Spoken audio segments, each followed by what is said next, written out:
Welcome to another great session. Our podcast sponsor today is strategytraining.com. If you want to strengthen your strategy skills, you can get the overall approach used in well-managed strategy studies. It is a free download. Go to firmsconsulting.com/overall approach. It is firmsconsulting.com/overall approach. And you can also get McKinsey and BCG winning resume, which is a free download. It is a resume that got offers from both firms, and you can get it at firmsconsulting.com/resume PDF.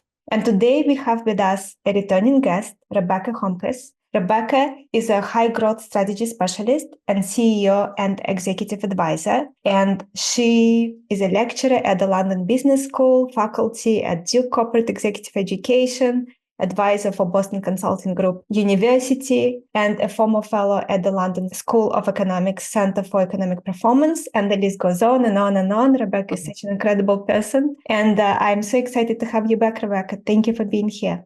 No, Chris, thank you so much. It's my pleasure to be back with you. So last time we had a discussion about your book, which is a very, very good book, Survive, Reset, Thrive.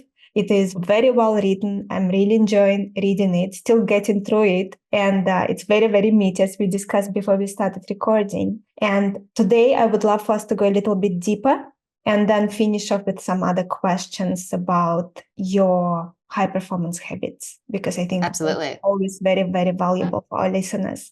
So let's go a little bit deeper into each part of the framework, starting with Survive. So if we would go a few layers deeper on each of them, that would be very valuable. So let's start with Survive. What do we need to cover there? Absolutely. And we have to start with Survive, even though, Chris, it's not the most fun of the three modes. And it's usually the one that people want to skip ahead. And they say, especially our entrepreneurs, they always want to say, well, can you just start with the Thrive, please? That's the only part I care about. And I always say, well, we've got to do the hard work of the Survive and the Reset first. So the first big myth to bust about Survive, Chris, is that good Survive is proactive Survive. There's that notion that when we're in Survive mode, we're heads down and recession proofing. And it's about always being in growth mode. So you're doing something I call steady state Survive. So even when markets are great, right, you are still ensuring you've got the basics in place. And then when shocks do hit the system, you have less to do. So I like to distinguish between steady state Survive and triggered Survive. And when you're in steady state or triggered, there's the basics. Now, those especially who are consultants will be familiar with some of the basics. I like to simplify them even more and call them the 4 C's. And the 4 C's stand for cash, costs, customers, and communication. You have strong cash flow. Now, this is going to vary by industry, right? So if you're in technology, your cash flow should probably be 18 to 24 months. If you're in construction, 6 months is usually the most that you'll ever have. So set the boundaries for you. Low fixed cost, strong, clear communication lines, and very tight moats around your customer. Now, there's going to be shocks. Like, we can't stop the market from throwing things at you, but we can help you prepare an organization to do better than others at taking them. And then he moved into triggered Survive. And there you've got to do, Chris, some of what I call the power moves. Is we sometimes think you can't be strategic in the Survive mode, right? That strategy is only for growth mode. Well, you can actually do a lot of very strategic things even in Survive, like repurposing and partnering, where you look at all of your assets and say, how much value can this asset add to something else now? And who or what can that add value for? Working on employee engagement, but critically learning. Learning is a differentiator in every of the three modes, but very much in Survive phase. One big strategic advantage is in Survive mode, so many companies go heads down, detailed tracking, get so obsessed with operations, they stop learning. And if you can be part of a team or a company, and I think as a way, it's important to emphasize all of these things can be done at the team level if your whole organization isn't there yet. So if listeners pick up the book, you can do this at your team. Keep learning high. And here's a simple way you can do that. In your weekly huddle, it's tempting to say things like, what did we do last week? What do we need to do this week? Add a line. What did we learn last week? What do we need to learn this week? Make sure the team is very heads up saying we've got to keep our learning velocity high. So I'm glad that you brought up learning velocity. Let's go a little bit deeper on this. What can someone do? Because everyone tries to learn a lot, but we also have so much on our plate. So many responsibilities. Just work alone takes so much out of us. And then we also have personal responsibilities, family obligations, and so on. Absolutely. So how can someone optimize their life, their work life, their personal life to actually allow for higher velocity when it comes to learning? Yeah, learning velocity is a critical topic. And what I found is that a lot of first of all, most organizations claim they're great at it. You will not meet a CEO who says that they don't have a learning organization, or not very many of them. Most individuals think they're great at it. But what I found is most organizations are teaching organizations, not learning organizations. And that they encourage people to go to webinars, to maybe attend business school classes. They've got book clubs, all great things, but that's teaching, not learning. We often also think there's a disconnect. Well, I can do my job or I can learn.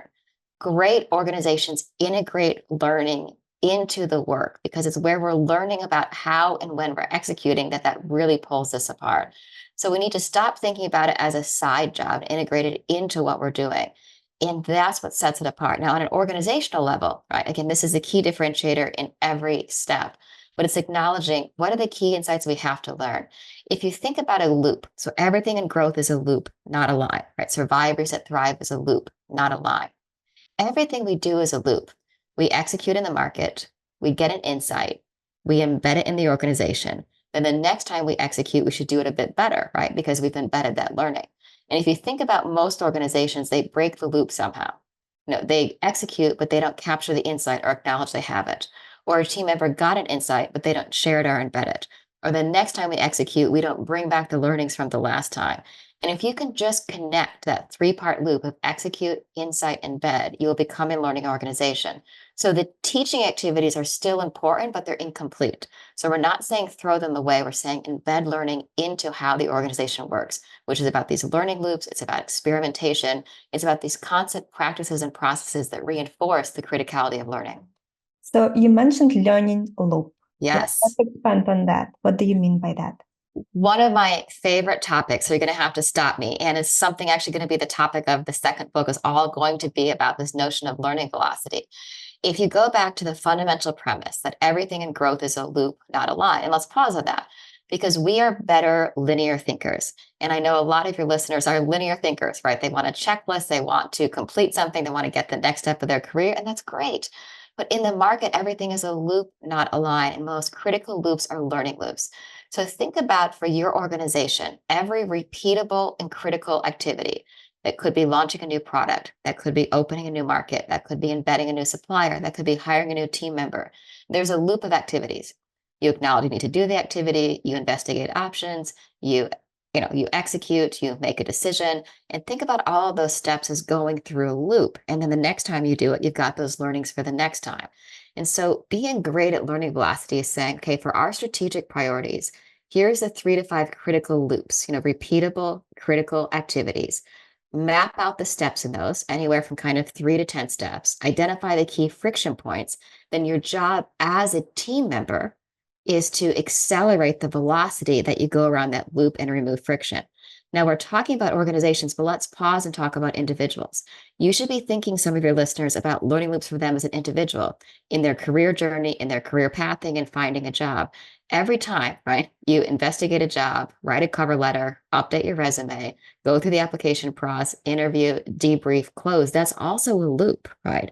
And you can apply this notion of accelerating, closing learning loops in all aspects of our life. But of course, in the book, I'm talking about them very specifically in the notion of leading a high growth strategy, but people can also take these to their personal career journey as well. So can we take an example for someone to understand it a little better? Yes. So let's take the example of I'm going to open a new market, right? So first of all, I've decided that I'm going to take one of my Latin American markets and I'm going to take it direct rather than a distributor. So the first step of the loop is making that decision. The next step is investigating ways to go to market. The third step is interviewing kind of local partners on the ground. The fourth step is kind of deciding on a partner. The fifth step is kind of resourcing the team. The sixth step would be marketing and BD. The seventh step, kind of starting execution. Now, for those who have opened markets, they know I'm dramatically simplifying, and there's probably 700 steps, not 7, but it's better to make things simple. So those are the key steps in the loop. As a team, map those out and say the last 2 or 3 times we opened a market, where did things fall apart? Which of these steps did we not do well or take too long on? If this took us last time 2 years, how can we do it in 1 year? If last time it took us a year, how can we do it in 6 months? If last time a lot of things broke down between steps 3 and 4, how can we close it this time? The process of mapping out the steps will give you such a fundamental realization of what you've already learned, but more so where you've got gaps and what you need to learn. So that's what you do, Chris. Step 1, identify the repeatable, critical activities. Step 2, map out the major steps. Step 3, say, where's the friction? Where do things fall apart, right? And where are the key learnings that we're missing? Step 4, be very proactive about reducing the friction and getting the learnings. So the next time you go through that loop, you're going to do it faster and better. And if you keep doing that, but of course, you're doing it with your team, but other teams around the organization are doing it too. If you do that at scale, you will start growing an order of magnitude better and faster than others. Because if other companies can watch what you're doing, they can study you, but they can't get the learning that you had because they're not as really maniacal about closing those loops. That is very interesting way to approach learning. So when you try to implement it within organizations, what are some of the biggest challenges you face? The biggest challenge is discipline. And here's what I mean about that. A big realization, and I actually wrote a whole chapter in the book called Why You Won't Do This. I mean, it's nicely titled something else like Leadership Traps, but the original title of chapter 11 was Why You Won't Do This. And they all really show a key aspect of discipline. And especially in the last couple of months, just meeting with so many other teams who have put SRT into place, I just was really struck by that if you're really serious about a breakthrough growth journey, you need to also be serious about the discipline of growth, which is building capability with your team. And the unfortunate reality is the majority of CEOs, whether they're small entrepreneur organizations or some of the largest multi-billion companies in the world, I work with on the whole gamut, they will all say they're committed to a breakthrough growth journey, but they all just want it done now or tomorrow. They're not willing to put in the time and the discipline to build this capability. It's a dual track, right? So if you think you're parallel pathing, I'm growing in the market while I'm building the growth capability or the organization, and it's not an either or. Some organizations can over-focus on building skills and capability at the expense of growth in the market. But if you're trying to grow in the market at the expense of skills and capability building, eventually it will catch you. Growth is a discipline, and that is why there are so few consistent and successful companies who lead breakthrough growth journeys, because so few of us have the patience to build the discipline that comes with it. Now, I know that's a longer answer than you wanted, but that's the real reason, is actually frankly discipline and capability building. If you actually do the steps, it takes a couple hours the first time, and a couple of hours feels too long. But then you think back, well, a couple of hours of doing it means that the next time, and then the couple of hours of embedding means the next time we do this critical activity, we could take a month or two off execution. I mean, the time trade-off is just so insane, right? Towards investing in learning, yet we never think at the moment we have the time to do it. And also, if we don't collect this information, people consistently leave the company. They take all the information and learnings with them. So as an organization, you are not getting that information. Absolutely, absolutely. Now, people will claim that they've got great knowledge management systems, and this is a great place for AI to come in and help. But AI can't pull the stuff yet, right, from our brains and put it into a knowledge management system. So AI can help tag, AI can help locate, AI can definitely help summarize. But we've got to pull this information in. The majority of learnings that would matter the most to growth for organizations exist inside people's heads. And we don't have the patience to grab it from them in a way that adds value to both them and the organization. So let's talk a little more about discipline. Yes. How can someone, let's say there's a leader now listening to us and he's thinking or she's thinking, you know what, there's not enough discipline here. My team needs to be more disciplined. I need to be more disciplined. What would be your advice? So discipline sounds like military training, and we're not saying that. But if we think about the steps of the reset, that might be a way to think about it. The reset is going through steps to reset a company's growth path. And those steps, involve kind of just spending some time on things that aren't straight execution, right? One of the first steps of the reset is asking the question, what's the situation and how will it change? Which is critically, Chris, about identifying what are the key trends most shaping our market, and then what do we believe to be true based on them.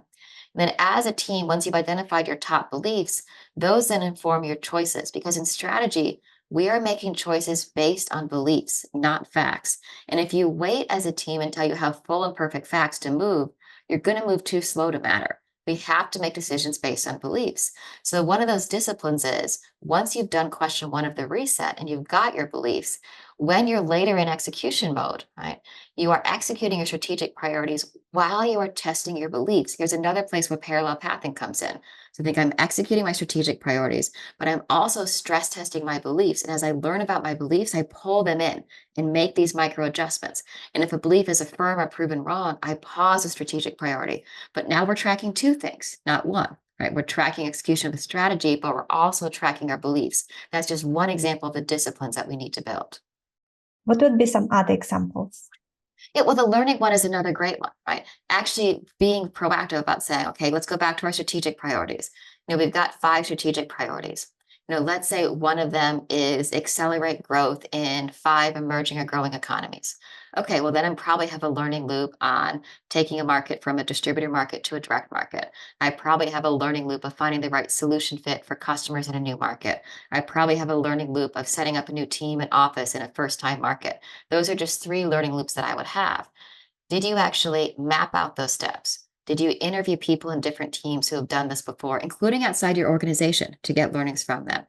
Do we have on a shared document or a shared software system a way that we're tracking how we're accelerating the distance between these loops? Again, this takes hours, not weeks, but we never feel in the moment we have time to stop and put notes down or reflect, even though the ROI, again, is so insane because of how much time we're talking weeks or months in the future that it saves us. But in the moment, it never feels like we have the time. That's the discipline. Now, as a leader to your team, you've got to give them permission to do these things. Allow them to have a 30-minute calendar block at the end of the week to update their learning loops for the week. Making sure you've got a once a month beliefs huddle for the team to discuss those beliefs. These are small, tiny blocks and calendars that go really far for growth, but that means you've got to take some meetings out. And if you've done a lot of these discipline aspects, especially in the thrive mode, you need fundamentally less meetings, Chris, because if you've got shared context across the organization, right, you don't need constant meetings to update and review.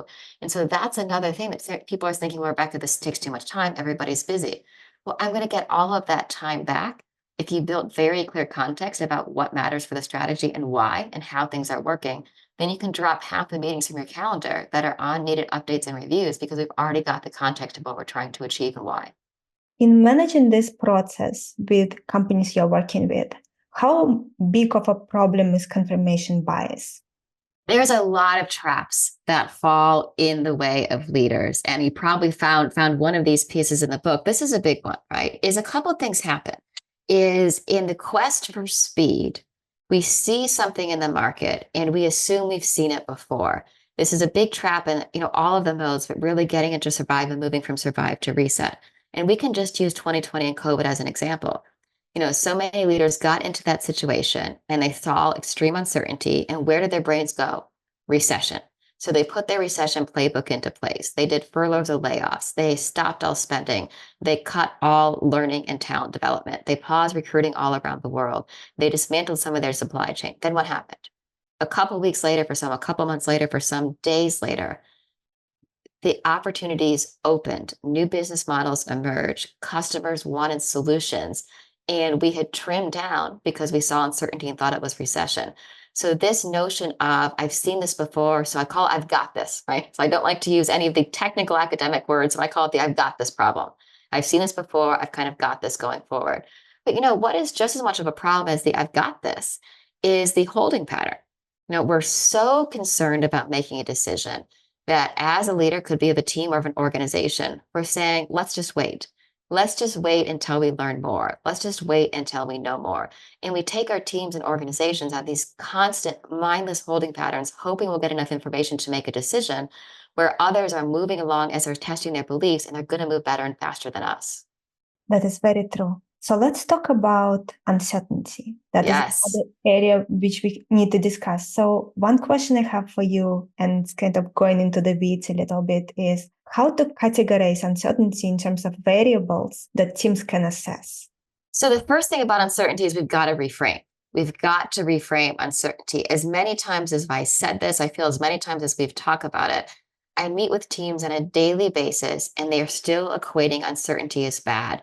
And even the way that we talk about it, we instantly go to bad. We ask each other, how are you going to manage uncertainty, overcome uncertainty, get through uncertainty? Like, listen to it. We talk about it in a way that our brains say this is nasty. You've got to wait to get through it. So I start by defining. The definition of uncertainty is a series of future events which may or may not occur. Whether or not those events are good or bad depends on what we're trying to do and how we're set up. So first, as a leader, figure out what you're trying to do and then get set up. And then you can think about uncertainty in terms of impact and familiarity. There's a lot of things that are quote unquote uncertain in our business, but we've seen that uncertainty before. If I'm an energy company, there's extreme uncertainty when it comes to where to drill for new oil. But I've seen that uncertainty as part of my business model. I'll always see that uncertainty going forward. If I'm in the consumer packaged goods industry, there's extreme uncertainty about launching new products, but that uncertainty is fundamental to my business model, right? Then there's other uncertainties that are less familiar. Geopolitical tensions, things like Brexit in the UK, how quickly or not Gen AI is going to change things. So first bucket into familiar and unfamiliar, and then by terms of impact. But more than that, you can get too hung up on it. I like to go to the next step and say, don't just talk about the trends, because spending a lot of time talking about the trends and what's going to happen is A, falling into prediction territory and we can't predict the future. And B, going to frame everything as negative. And C, frankly, talking about the trends makes you a journalist, not a strategist, right? And your listeners want to be strategists. So in strategy, you don't just talk about the trends. We say, well, what do we believe to be true? So yes, assess and categorize by familiarity on an impact, but then push it. What's our belief, on where consumers in these markets are going to appreciate or not these solutions? What's our belief on the future of SaaS business models, versus going back to transactional? We're seeing a big shift in software right now. What's our belief on how quickly or not our customers or consumers will want to interact with AI or not? What's our belief on whether or not they want to know? Take a belief on these things. Some things will pan out relatively quickly. Others will be mid to long term. But as a team, take the time to articulate beliefs. Then we can prioritize uncertainties, right? And we prioritize these beliefs by criticality to our strategy and impact to the industry. And what I found, Chris, is we spent a lot of time talking about things that we wouldn't change a single choice in our strategy, regardless of how they panned out, right? But there's other things that our belief is saying, we're going to do X or Y, and we would change that if our belief was wrong. So once you've articulated your beliefs, prioritize them on impact to the industry, but criticality to strategy. Can you identify choices you're making or not because of it? If not, we probably don't need to be talking about it. Now, digging a little bit deeper Yes. on uncertainty, what should be considered to evaluate the potential impact of uncertainty on the business? So there's a couple different ways you can do it. There's certainly many quantitative tools. One thing that I found instead is, first of all, we shouldn't give anything what I call a false sense of precision. So in our quest to make everything so we can easily prioritize it in Excel, we assign numbers to some things that maybe we shouldn't, right? I found that sometimes qualitative ranking helps us refine our beliefs and make choices sometimes more than fake quantitative ones. And by fake quantitative, I mean, we're giving something a score on 1 to 100 based on nothing but our feelings. Well, then once we see a number associated with something, we've now given it a sense of precision. So what I like to do on this is switch the team from asking the question, what could happen, to instead asking the question, what could make us or what could break us?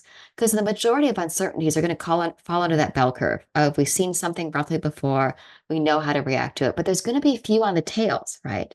And I call these kickers and killers. What could make us and what could break us?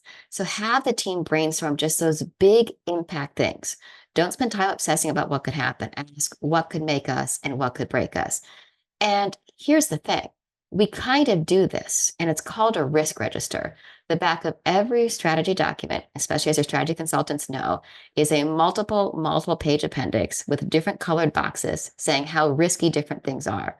My question is always, where's the opportunity appendix? Why do we have a risk register in the appendix and not an opportunity appendix, right?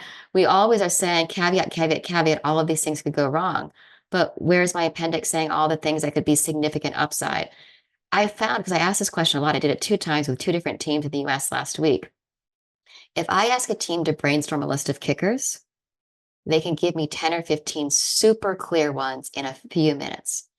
If I ask a team to brainstorm of killers, if I ask a team to brainstorm a list of kickers, things that could make us, They sit in the room for a while in the breakout room. They ask for examples. They struggle a bit. They maybe get something down. Now, once they get in the groove, they get going. But I can't tell you how much longer it takes for us to identify upside opportunities than things that could break us. And that is my push for all of the teams. We have to build that part of our muscle, or it'll be very difficult to lead these consistent breakthrough growth strategies. Rebecca, and why do you think we are not naturally looking for those upside opportunities? I know what happened, right? What happened? When did our brains start going there? Well, and I know we have actual psychologists on who are listeners, so I will not try to in any way kind of hurt their field by dramatically simplifying, but there is an evolutionary element to it, right?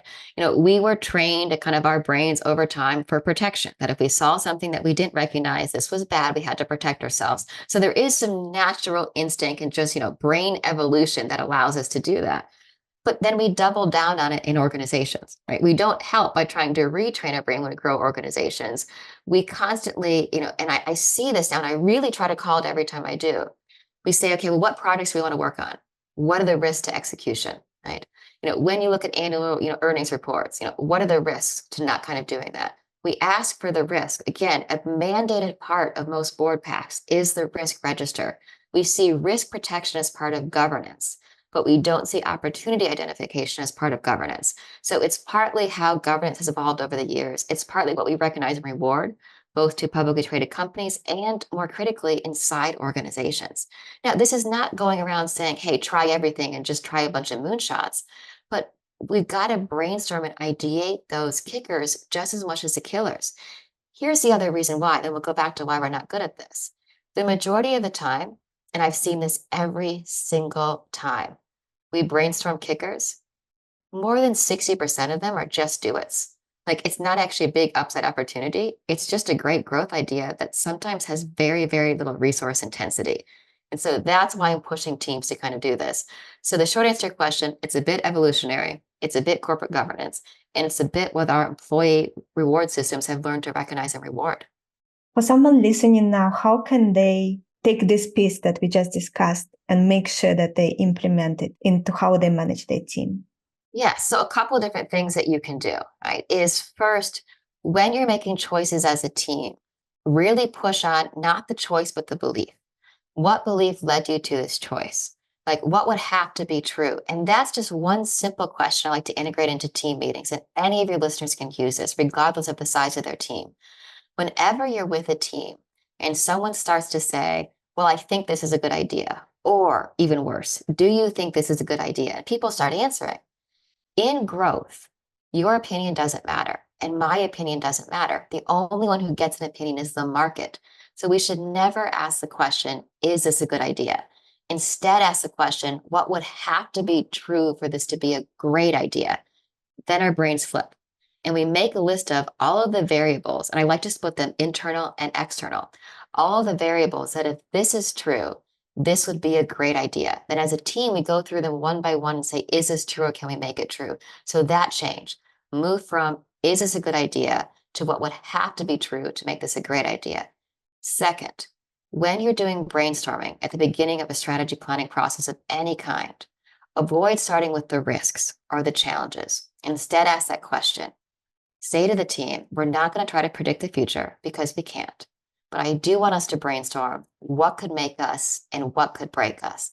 And you have to let some silly things on the paper in order to open the mind to some real things that are going to come out. So those two things, one you can use on a day-to-day, and the second as part of your planning, will make a difference. 100% agree. And also in your book, you spoke about the question about what can we do that no one else can do. Yes, yes. And this notion of right to win. Now, for those who work at strategy consulting firms, we talk about competitive differentiation and competitive advantage all of the time. In business schools, we spend months and months on this coursework. But when I look at most strategy decks, it's always written in the same generic stuff. We're customer centric. We have engaged employees. We're innovative first. We have growth mindset. Guess what? Every single company has those same words written on their strategy deck. Having a right to win is about answering the question, what do we have that others don't? What can we do that others can't? How can we build a moat around our advantage? And there aren't very many things that pass that test. What does our organization have others don't? What can we do that others can't? How can we build a moat around our advantage? That's what gives you a right to win. And those are the critical questions to answer. Do you feel that organizations are better at asking that question? I find organizations struggle to answer that question. They struggle to answer the question because they've sometimes never asked it, because they've been able to get away for years with vague notions of competitive advantage. And it's a struggle because I often just say, and I know this sounds simplistic, Chris, but I say the question hurts. And by hurts, I say, once you really start doing that and you pass these things and you say, well, is this stuff necessary or key? Like necessary, it means we just needed to play the game that we're playing. Key means it provides us distinct competitive advantage. More than 80% of what any company has, right? Even some of the big consulting firms like BCG, McKinsey, and Bain, right? Over 80% of what they have, they just need to play the game of being a global consultant firm, right? You can say, well, we have a global office space. Try being a global consultant firm without it. We have new talent that comes in every year. Try being a global consulting firm that has it. Like, what do you really have that others don't? What can you really do that others can't? And how can you build a moat around your advantage? So no, for most companies, it goes back to discipline. They answer it in vague ways to feel better. And then when they do it, it's an answer that's not always a happy one, because sometimes you realize we don't have anything that passes the right to win test. But that's an okay answer in strategy, because now we know one of our strategic priorities is building a right to win that we'll have by the end of this cycle. Such an important conversation. So digging a little bit deeper, building a moat around it. Yes. Yes. Yeah. So this will probably come up for your listeners who are still interviewing for consultancy jobs. Let's kind of just do some language. Okay. So in strategy, we have about 5 different terms that all roughly mean the same thing. We talk about moats, fences, barriers to entry, switching cost, loyalty lock-in. So if you hear any of those phrases, they all roughly mean the same thing. And I always like to picture a castle, like on a hill with those water moats around it. And why do we build those? We build those to keep our advantage inside, our treasure, and of course the bad guys out. And organizations are trying to do the same thing, build these moats around their advantage. So once their customers or advantage are inside, they're not tempted or able to move to a competitor's offering. Now, personally, I prefer the phrase moats or loyalty lock-in over switching costs, because I like to think customers want to stay with our advantage because of this loyalty that they have. So that's why I like the phrase loyalty lock-in or moats. These are a critical part of strategy, because you can build an advantage, but if you have no moats around your advantage, other people can copy it and your customers go that way as well. So we can't forget that question. Now, some will say for early stage startups or scale ups, you don't need to answer that question for a really long time. Just get your market fit. I disagree. If you don't have a hypothesis about right to win, I'm saying hypothesis, you don't have to nail it. How do you prioritizing and making all these decisions as you're growing your solution? So have at least a strong hypothesis from the early days and be vetting and testing it and then building it. It's never too early to start that conversation. I want to make sure that we still have enough time at the end for a promise part where we talk about. Absolutely. Yes. But what are some of the things that you feel we still need to cover before we transition to that final part of the discussion? Well, let's just quickly talk about transitioning into Thrive, and then we can talk a little bit about individuals and what it takes for them to. So the transition from Reset to Thrive is not as natural as it might feel, right? You set your strategic priorities, and there's an assumption, cool, strategy done, start executing. And then a couple of months later, you wonder why things aren't working. Because if you really reset your strategy, and of course, strategy means change, you need to reset your execution approach, right? The old operating model and KPI trackers and performance management systems might not be set up to execute the new strategy. It's this funny world where we feel like we need to constantly evolve strategy and strategy frameworks and strategy tools, yet we can pump every new strategy into the old execution operating model. So be prepared to make the adjustments as needed. Between the strategy and operations layer in a company is the execution layer, and it's just as critical as the other ones. Then once you've made that transition, remember, we're still executing in a world of uncertainty. This is a trap that we fall into. We assume once we're clear on our strategy, the world will stop changing. Well, that's a silly assumption to make, right? The world is going to keep changing. So know that we're still executing a world that's constantly evolving and changing. So we're going to build adaptability into our strategy from day one. And here's how we're going to do it. We're going to build something called internal predictability. Now, I know that's not a super sexy phrase, but I'm calling it what it is. So organizations that constantly thrive build internal predictability, which means I'm saying I can't stop the external world from changing. I can't predict it, but I can build a company that knows how to respond and react as the world around us changes. And I'll say it quickly. It comes when every member of your team or organization can say yes to these four things. I know what we're trying to achieve and why. I know where critical decisions take place. I can rely on others to do what they say they do. And when I do adapt, it's recognized and rewarded.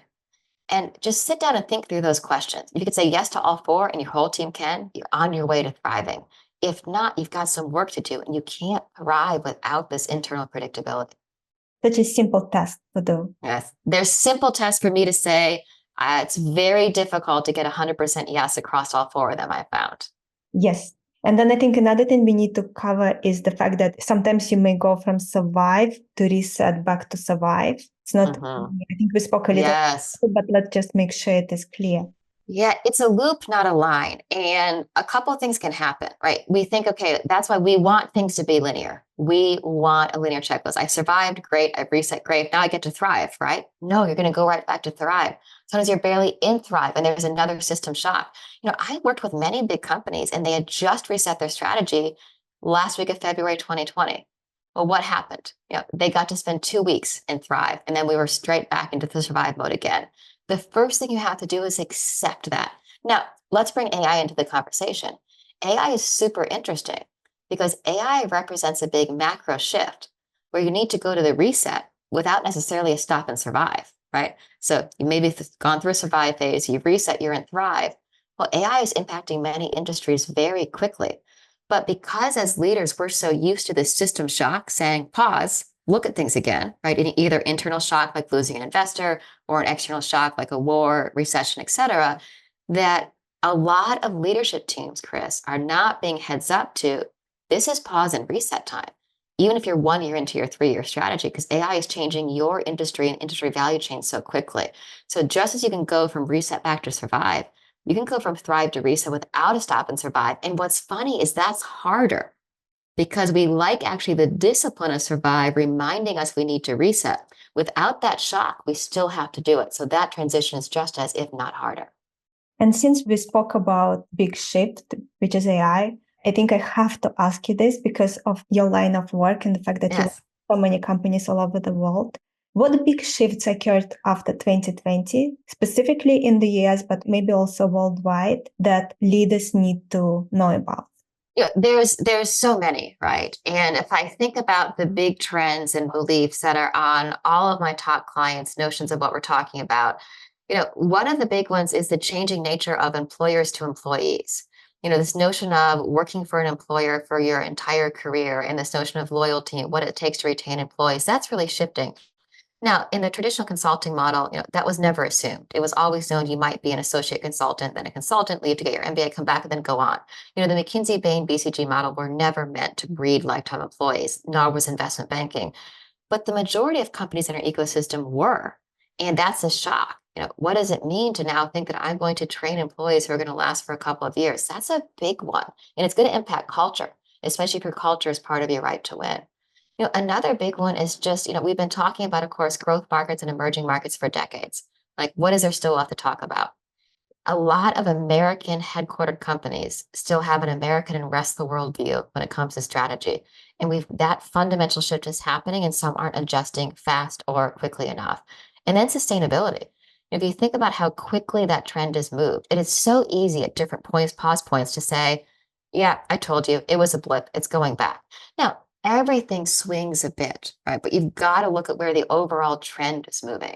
And it's moving for more regulation, more consumers caring, more employees saying, I want to work for companies that their sustainable environmental purpose is aligned with mine. I want to purchase from companies that are. And if you're thinking, well, we sell to businesses because we're safe to this, well, this is coming in a B2B world as well as a B2C world. And then, of course, digitization, as we said with AI. So just the employer-employee relationships, putting them together, digitization and AI, what's going on in sustainability and kind of how the world economy is growing differently. If your strategy doesn't take those 4 big megatrends into account, you're probably missing something. Thank you, Rebecca. Really appreciate you sharing this. So let's wrap up with your high performance habits. What allows you to be such a high performing individual? These are always the I don't know. What I respond back to people a lot is if it's you, it is normal and average, right? You always assume that kind of how you live your day-to-day life is normal. Then once in a while people say, you know, working, 15-hour days and loving it is not normal, Rebecca. And it's like, well, I don't do that every day, so no one should be worried about me. But the key is find something you're passionate about and you never work. And I know that sounds really cliche, but I was able to fall into this career at a decently young age. Now, I was one of those that I was on a path, Chris. So when I was in an undergraduate at Indiana, I was going to be a consultant or an investment banker. And when I was a senior at IU, I had three job offers, one from McKinsey, one from Bain, one from Goldman Sachs. And that was my problem, decide what to do across these three job offers. Now, and then I got something called the Marshall Scholarship. So those offers became, deferred all. And I moved to the London School of Economics and got my master's and PhD. And then I was going to go straight back to McKinsey and be a consultant, right? Because I had to get back on that path. Well, then I was very lucky, right place, right time. The London School of Economics and McKinsey were partnering on this global management leadership project. Well, hey, I was 22, but I knew consultancy and economics, and not very many people know both worlds. And these worlds don't talk to each other very well, right? Two very different types of people, management consultants and economists. So I got to join the project. And then at 23, I got to run the project. Then at 24, I was the global director of this project, right? And then I just kept going up the learning curve. And so I was 24, 25, traveling the world with McKinsey partners, giving talks and speeches to parliaments and prime ministers and big conference boards. And I learned that I loved speaking. I loved taking super complex things like how to measure leadership and management, and then how the economic crisis happened, how to explain this to people running companies. And that was my passion. It's a really weird, geeky passion, but I love taking super complex stuff and making it explainable to people who ran companies. And then I realized I loved growing companies, but I still thought I'd go back and work for one of the consulting firms. And then my colleague at LBS said, well, I want to do this project on strategy execution, just like your leadership management one. Can you give me 6 months? Sure, why not? What's 6 months, when you're in your mid 20s and single living in London? You got nothing but time at that point. So I did that, Chris, got a job teaching exec ed. Very, very happenstance. Someone was basically like, hey, you've got a PhD, right? Yes. You know how to teach? Yes. Can you teach this program? Sure. Right. And then I found out that I loved that too. And I just, I had a lot of luck of being the right place, the right time. I had this just say yes. If there's something that sounds interesting that you want to learn more about, that seems like it fits with your passion, like say yes. Don't be in such an urge to get back to your originally planned path that you miss what could be a bigger opportunity and a bigger passion point. And so then in my late 20s, I had started my own consulting firm by accident. Never started thinking I would do this, right? I was teaching at business schools. So I'd get some offers, I would do some work, they would refer me to someone else. So I was like, well, I'll just do this till it doesn't work anymore. Then I'll move back to the US and join one of the consulting firms again. I'd kept a good relationship with all three of them. And that was now, way over 10 years ago, and it kept working. So again, I kind of fell into doing my own thing. I couldn't imagine doing anything else. Now, I did face challenges, right? I am in the early days 30 years younger than my business school colleagues. Now I've grown a little bit in age, so I don't look as old as I probably should at this stage. And so I would get people asking me all the time, well, what are you going to do when you grow up? Like, what do you want to do with all of this? And it was the most frustrating question because I would just say, well, this, like, I'm doing it right now. Like, you're watching what I want to do, right? I'm consulting, I'm teaching, I'm writing, I'm speaking. These are the four things that I want to do for the rest of my life. And I've kept doing that. So not letting people say you can't because you haven't. Well, you can't do that because you're female. You can't do that because you're not even 30 yet. You can't do that because you haven't had that. No, it's not about being brazen. Like I had the credentials to do it, but just putting a smile on and saying, I think I can do this and I'm going to learn. And those things all together led to it. But the punchline's the same. Like I love what I do with such a burning passion. It's even hard to articulate in words. And so I'm very lucky. I get to work with great growth CEOs every day. I get to work with teams who want to do nothing more but build growth capability. And then in my spare time, I get to write about it and talk about it like I'm doing right now. Incredible. Rebecca, and I know that we only have a few minutes left. I was wondering if you could share some tips on how do you manage such a busy schedule? Yes. Well, I wish I had this magic answer, right? Like I've got an extra day in the week or something like that. And I make mistakes too and probably get myself overtired. Here's a couple of things that work for me, and they're going to work differently for everybody else. So I work out first thing in the morning, every morning without fail. I never skip a day. It is part of my day. And I will not negotiate on it. Now I will go shorter, right? I will go different, but I will not negotiate. That is my brain time. And I learned a long time ago, if I don't have time on my own, and I'm one of those, right? I might be watching CNBC. I might be listening to one of my podcasts. I might be reading a book on a run on my Audible, but that is my brain time. And I carve that out every single day. That's a big one.